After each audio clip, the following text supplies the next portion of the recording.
Buenas, mi nombre es Jocelyn Chacón. Yo les voy a hablar sobre la osteología del cráneo en medicina veterinaria. Para empezar, debemos saber que el cráneo se divide en dos porciones, llamadas esplanocráneo y neurocráneo.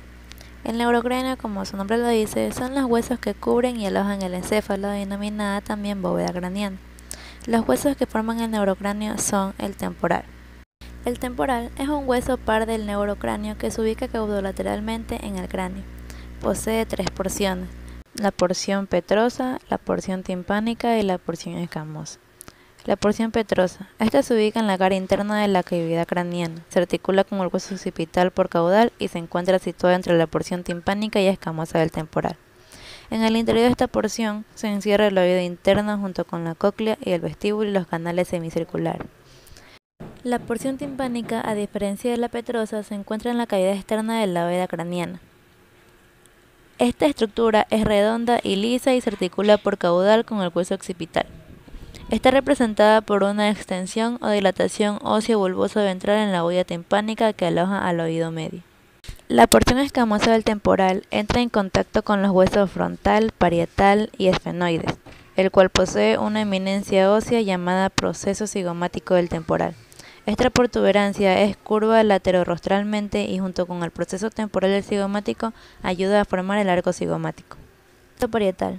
Este es uno de los 4 huesos pares del neurocráneo que proporcionan una protección ósea para el cerebro, cerebelo y tronco encefálico. La posición de este hueso es rostral al hueso occipital, caudal al hueso frontal y limita ventralmente con la porción escamosa del hueso temporal. El hueso parietal participa en la formación de una fosa rugosa en la que se origina el músculo temporal, llamada fosa temporal. En su vista dorsal se identifica la cresta sagital externa, una prolongación ósea que se forma desde el hueso interparietal al occipital. El hueso frontal está formado por 2 huesos que se unen por la sutura interfrontal y forman el seno frontal. Además, el hueso frontal se puede subdividir en porción escamosa, porción nasal y porción orbitaria. En la porción escamosa se puede observar el arco superciliar. Este es el borde del hueso frontal que forma la órbita y en su margen caudal termina en forma de punta, con lo que se crea el proceso cigomático del frontal. Este proceso ayuda a la formación de la línea temporal. La porción que articula con el hueso nasal es la porción nasal y los límites de ambos huesos forman una W. La porción orbitaria forma la pared medial de la órbita y limita de craneal a caudal con el hueso lagrimal, el hueso palatino, el hueso esfenoides y una parte de las alas del hueso del basiesfenoides. El proceso cigomático del frontal se une mediante el ligamento orbitario al proceso frontal del cigomático. En el hueso frontal del cigomático se puede apreciar una fosa no muy pronunciada, la cual aloja la glándula lagrimal. En esta porción se puede apreciar el agujero supraorbitario. El hueso pterigoide. Este hueso posee una forma ancha y corta. Es parte del límite lateral de las coanas y se articula con el proceso pterigoide del basiesfenoide. En el extremo ventral del hueso existe un proceso aguzado y curvo, el gancho pterigoideo o ámulus. El oído medio. Es una cámara estrecha llena de aire situada entre la membrana del tímpano y la pared lateral del oído interno. Esta cavidad ha sido comparada con un cubo y posee 6 paredes. Pared dorsal formada por la porción petrosa del temporal. Pared ventral formada por la bulla ósea. Pared lateral, membrana del tímpano. Pared medial corresponde a la pared lateral del oído interno que presenta la ventana oval. Pared craneal formada por la trompa auditiva y la pared caudal formada por la apófisis mastoide. Los huesos que forman el oído medio son el martillo, el yunque, el lenticular y el estribo. El oído interno es una excavación localizada por dentro de la porción petrosa del temporal y consta en general de 2 partes. El laberinto óseo, que forma el vestíbulo, los canales semicirculares, la cóclea y el meato acústico, y el laberinto membranoso, que está localizado por dentro del óseo y consta de utrículo, que es el contenido en el divertículo líctico del vestíbulo, y el sáculo, que es el contenido en el divertículo esférico del vestíbulo. El hueso occipital se forma a partir de 3 núcleos de osificación: exoccipital, supraoccipital y basioccipital, los cuales se fusionan gradualmente en la etapa fetal para convertirse en el hueso occipital propiamente dicho. Aquí se da origen a la porción lateral, la porción escamosa y la porción basilar. El hueso occipital forma la superficie ventrocaudal del cráneo y en el centro se encuentra el agujero magno, que comunica la cavidad craneana con el canal vertebral.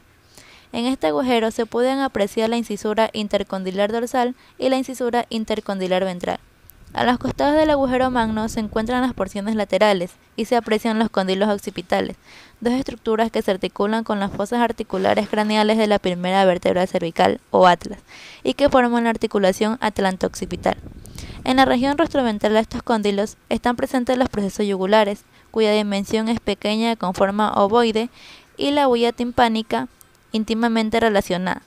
La porción escamosa del occipital está en posición dorsal al agujero magno. Allí se encuentra una gran eminencia dorsocaudal, la protuberancia occipital externa, en cuya zona contigua se inserta el músculo rectodorsal mayor de la cabeza y el músculo rectodorsal intermedio de la cabeza. La porción basilar del occipital se encuentra en la zona más caudal y ventral de la cavidad craneal. Posee una cara superior endocranial o endobase y una exocranial o exobase. Se articula con el hueso esfenoides por medio de un cartílago, y en este sitio observamos dos prominencias óseas que corresponden al tubérculo muscular. El hueso interparietal es un hueso impar que se fusiona con el hueso occipital en el periodo fetal del animal, y con el tiempo se presenta como un proceso o protuberancia que se extiende hacia la región rostral, entre los huesos parietales y el hueso occipital. Este hueso participa en la formación de la cresta sagital externa. Esfenoides. Este hueso se encuentra en la base del neurocráneo, formando el piso de la cavidad craneana, junto a la porción basilar del hueso occipital en la parte caudal y el hueso etmoides en la parte rostral. Este hueso está compuesto por dos segmentos óseos en los animales domésticos, el basiesfenoides y el preesfenoides. Basiesfenoides. Este hueso posee un cuerpo, dos alas y dos procesos pterigoides. Se ubica caudal al hueso preesfenoides y rostral a la porción basilar del occipital, la cual se articula por medio de sus alas con los huesos temporal y parietal. Finalmente articula por medio de sus procesos pterigoides con el hueso palatino y medialmente con los huesos pterigoides. El cuerpo y las alas forman la fosa craneal media, en cuya cara interna del cuerpo del basiesfenoides, por medio de la región rostral, se puede observar un declive o depresión denominada silla turca. El hueso basiesfenoides es penetrado por el canal pterigoideo, por debajo de la abertura externa de la fisura orbitaria.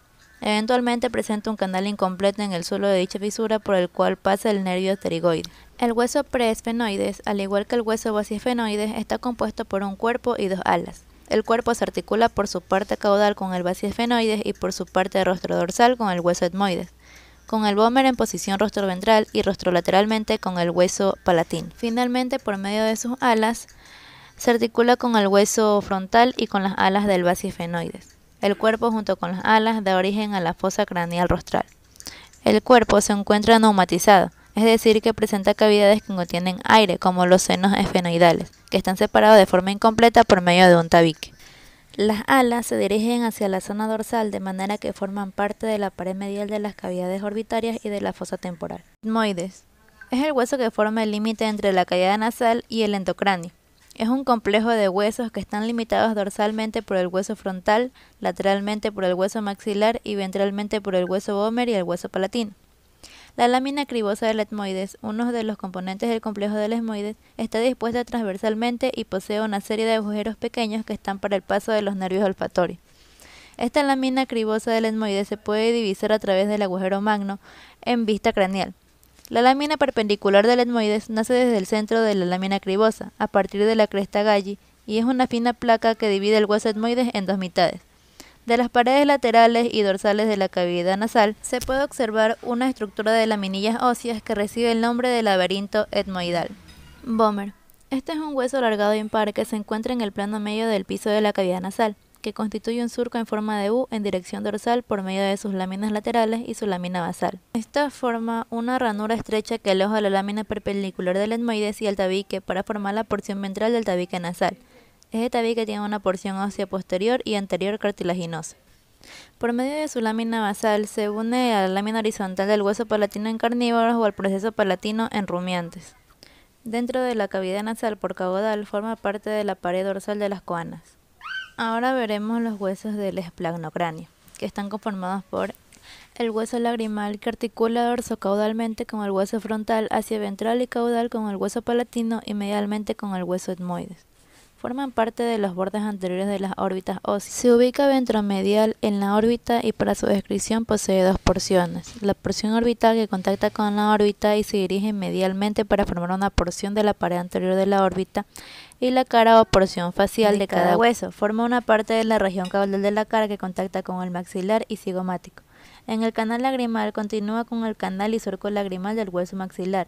Estos canales y surcos alojan al conducto nasolagrimal, el cual recorre la cavidad nasal hasta desembocar en el vestíbulo nasal. El hueso nasal está situado craneal a los huesos frontales y forman la mayor parte del techo de la cavidad nasal. Son largos, delgados y se unen entre sí en la línea media. Para su descripción presenta 2 caras y 3 bordes, una cara externa y una cara interna. Los bordes son borde interno o línea mediana que se articula con su homólogo del lado opuesto, el borde caudal con el frontal y el borde externo o lateral con el incisivo y maxilar. Incisivo. Es un hueso par que se ubica rostralmente en la arcada dental superior. Está formado por el cuerpo que posee una cara labial y una cara palatina. Además, posee 3 porciones, el nasal que se articula con el hueso nasal, el palatino que se articula con el hueso maxilar por la parte ventral y forma las fisuras palatinas, y el alveolar en el que se encuentran los alvéolos dentales y se articulan con los dientes incisivos. Su proceso alveolar contiene 3 alvéolos para los dientes incisivos que aumentan de tamaño y del primero al tercero completan la pared medial del alvéolo mayor. El proceso nasal es ancho en su origen y termina en un punto caudal. La parte rostral se curva en dirección dorsal, caudal y un poco medial para poder formar el borde lateral de la abertura nasal ósea. Hueso maxilar. Este es un hueso par que forma la región lateral de la cara. En el interior del hueso maxilar existe un seno paranasal denominado seno maxilar. Dicho hueso moldea las paredes faciales laterales de las cavidades nasales, oral y el techo del paladar. Además, presenta un agujero infraorbitario por donde emerge el nervio infraorbitario, ubicado sobre el alvéolo del último premolar junto a la arteria y vena del mismo nombre. El hueso maxilar posee procesos alveolares que permiten alojar los dientes desde la arcada superior. Este hueso posee un cuerpo el cual presenta varios hechos anatómicos.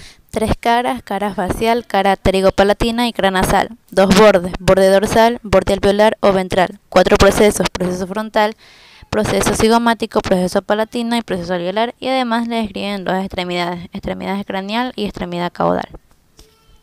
Hueso palatino. Están situados a los lados de las coanas o narices posteriores, junto con los huesos maxilares y los huesos incisivos. Los huesos palatinos forman el paladar duro, que a su vez es el piso de la cavidad nasal. Cada hueso presenta 2 porciones, una horizontal y una perpendicular. La porción horizontal forma el límite caudal del paladar duro, donde se encuentra el agujero palatino menor, y la porción perpendicular contiene el agujero esfenopalatino y agujero palatino caudal. Cigomático. Este hueso posee una cara lateral y una cara orbital. Forman las porciones ventrales de las órbitas. La porción posterior de cada hueso se proyecta caudalmente y se articula con el hueso temporal. Esta es la apófisis del malar. En algunas especies, la apófisis cigomática emite una rama frontal, la cual gira hacia arriba y se articula con la apófisis cigomática del frontal. Ventralmente se articula con el maxilar y dorsalmente con el lagrimal. Mandíbula. Forma la porción ósea del maxilar inferior, contiene todos los dientes inferiores incisivos, premolares y molares y articula con la fosa mandibular del hueso temporal para formar la articulación temporomandibular. Cada mandíbula puede ser dividida en un cuerpo o segmento horizontal y rama o segmento perpendicular. Este cuerpo presenta 2 porciones, una izquierda y una derecha, y se unen en su extremo anterior en la sínfisis mandibular y forman así el cuerpo de la mandíbula. La parte más anterior para su descripción presenta 2 superficies, denominada cara labial, que es convexa, donde encontramos el agujero mentoniano por el que emerge el nervio, arteria y vena del mismo nombre, y la cara lingual, que es cóncava, donde encontramos el agujero mandibular. Entre el cuerpo y la rama se encuentra el ángulo mandibular, el cual posee un proceso angular ubicado ventralmente. El hueso hioides forma un cabestrillo por debajo del cráneo. Soporta y estabiliza la raíz de la lengua y la laringe al mantenerlas suspendidas del cráneo. Sirve de inserción a varios grupos de músculos, los cuales van desde el hueso a los diferentes cartílagos de la laringe, y desde el hueso a otras partes del esqueleto. Está conformada por una sumatoria de pequeños huesos que en conjunto se denominan aparato hioideo. Este aparato se extiende desde el temporal hasta la laringe. Dorsalmente se inicia por el corto cartílago tímpano-hioides y por los siguientes huesos articulados entre sí. El estiloioideos son los segmentos más grandes del hueso. Estos se proyectan hacia arriba y hacia atrás para unirse con un segmento cartilaginoso, el tímpano-hioides, que se articula con la porción petrosa del hueso temporal. El tiroides son 2 segmentos que se dirigen hacia atrás desde las extremidades laterales del cuerpo hasta los cartílagos tiroideos de la laringe. El epioides. Son dos segmentos óseos que se dirigen hacia arriba y hacia atrás para unirse con el estiloioides. Esta porción del hueso ioides puede estar bien desarrollada en algunas especies animales como el bovino. El queratoioides. Se proyecta hacia arriba desde las extremidades laterales del cuerpo. Estos son cortos cilindros óseos que se unen por encima con las extremidades distales del epioides. El timpanoioides, que es el cartílago, y el basioioides, que es una pieza ósea cilíndrica situada transversalmente en la base de la lengua. El basioioides presenta una apófisis lingual que se proyecta hacia adelante por la línea media y en el interior de la musculatura de la lengua. Gracias.